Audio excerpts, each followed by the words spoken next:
Leave divinity students with um, oftentimes we want to say something so badly and we want to fill in gaps and we really want to take away people's pain and whatnot.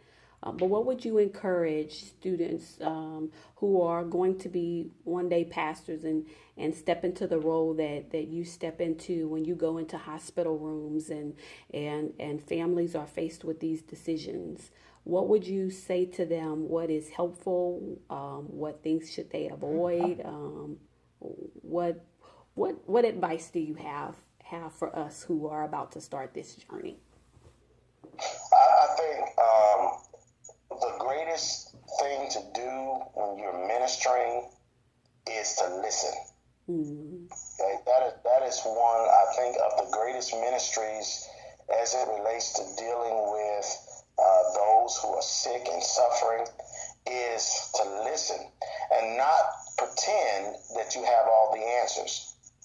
Because a lot of what we say, we mean well, but we do a lot of harm. And sometimes the best thing you can do is just give them your presence and give them your ear and then give them your prayers. Okay? A lot of times we do a lot of harm when we try to go in and fix it. Okay? We tell people who are watching their loved one after 50 years of marriage, be strong. What do you mean be strong? Okay? How do I be strong when I don't know life without this person? What does being strong look like when God gave me these emotions? Okay? It's going to be all right. I don't believe that at this point. It's not all right. If it was all right, they wouldn't be dying. See, we mean well, and we say things in an effort to try to comfort people, but a lot of time it adds to their frustration and it hinders them from the normal, natural, healthy process of grief.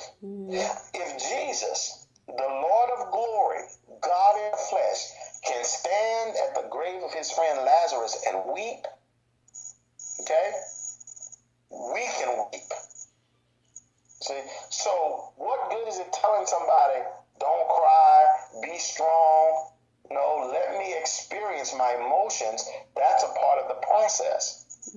The emotions are there, given to us by God to cause us to turn to him. Right? Lord, I need help with how I'm feeling. See, that's the emotions are catalysts to turn to God. And we're trying to sop up all their tears. Let them cry. Jesus gives permission to cry. Death hurts. So a lot of times the best things we can do is just be there, have our presence, right? Listen. And when you listen, you can often tell what perspective someone has, right? And a lot of time the ministry or the best ministry is not going to be done when the person is in that crisis. Sometimes it's going to be the follow-up or the after care that's going to be really vital. Because when they're going through it, people are all in their feelings, and most of the time they're not paying you any attention anyway. Let's look at the Bible. Job was in the height of his suffering, and his friends show up, and in good faith and good intentions, they were actually frustrating Job, trying to figure out why he's suffering and trying to give him answers. And the only person who can give Job the answers that he needed was God. See? And they're saying, oh, Job, you suffering because of this. And they're trying to give him solutions. You don't always need to give people solutions. You just need to be there, listen to them, and let them hear their names called out before God. And there may be times you just need to observe what needs do they have. If they're in a hospital a lot, their financial needs. Oftentimes you have to earn a way or earn a right rather to minister to people on the truest level. Jesus did it that way. Jesus took care of people's physical needs to earn the right to share his spiritual convictions with them. It's like is Jesus is the bread of life and he's hungry. You don't hear that. You know, how can you hear that when he's hungry? It makes it seem like what you're saying is irrelevant anyway. And so you can observe and see what are some of the tangible needs that they have. And you go there in an effort to meet their needs. And by all means, don't go there and plan to camp out with them. You know, especially when they're very critical, those are sometimes the times that they need most to try to have some closure.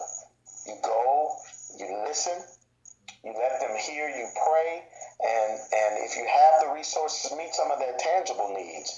And that is the greatest level of ministry. Because listen what the scripture says, that they may see your good works, but they glorify your Father which is in heaven. That happens when their needs are actually met.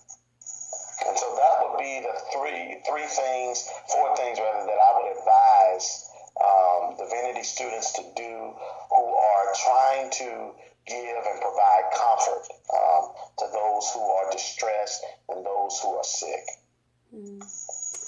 Pastor Lofton, as always, I enjoy our conversations, and I thank you again for taking out your time, especially with everything that you and your family are going through right now. So you all are definitely in our prayers. And again, thank you so much for contributing to the formation of the next generation of pastors and whatnot. Thank you so much. The ministry is therapy. That's what I always say. This has been good for me.